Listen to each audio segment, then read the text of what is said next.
আমার দেশ নেত্রী বেগম খালেদা জিয়া, আমাদের প্রিয় নেত্রী, হাসপাতালের মৃত্যুর শয্যায় মৃত্যুর সঙ্গে পাঞ্জা লড়ছেন। অত্যন্ত ক্রিটিক্যাল অবস্থায় তার অবস্থা। তবে আজকে আমরা জেনেছি অবস্থা একটু ভালোর দিকে। আমিন। আমরা সবাই কামনা করব পরম দয়ালু করুণাময় আল্লাহ তাআলা যেন দেশ নেত্রী বেগম খালেদা জিয়াকে নেক হায়াত এবং দীর্ঘ হায়াত দান করেন। আমিন। ভাইরা, আজকে এই সময় আমাদের মিছিল করার কথা নয়, কিন্তু আমরা এই সময় মিছিল করতে বাধ্য। নির্বাচনী প্রচারণার কাজ কেউ বন্ধ রাখেনি।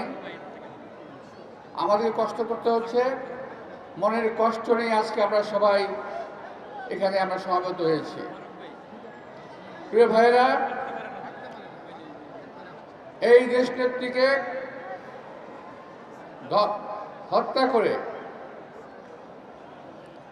এই দেশকে একটা অন্ধকারের দিকে ঠেলে দেওয়ার জন্য চেষ্টা করেছিল আগের সরকার। আগের হাসিনা সরকার কোন অবস্থাতেই চায়নি দেশ নেত্রী বেগম খালেদা জিয়া দেশকে নেতৃত্ব দিন,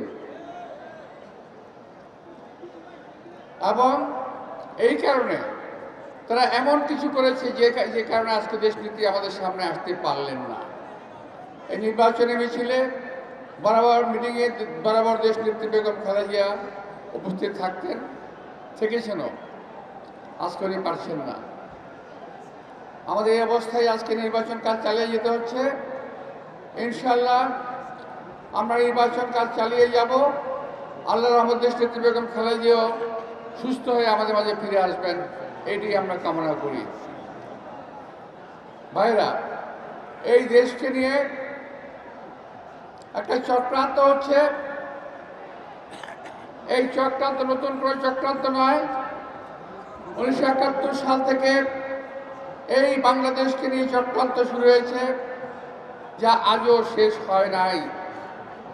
এর মধ্যে বহু হায়নার আগমন ঘটেছে, বহু হায়নার বিদায় ঘটেছে, কিন্তু বিএনপি আল্লাহর রহমতে দেশ নেত্রী বেগম খালেদা জিয়ার নেতৃত্বে অথবা তারেক রহমানের নেতৃত্বে এখন পর্যন্ত সহি সালামতে বিএনপি এখন পর্যন্ত বাংলার মাটিতে দাঁড়িয়ে আছে।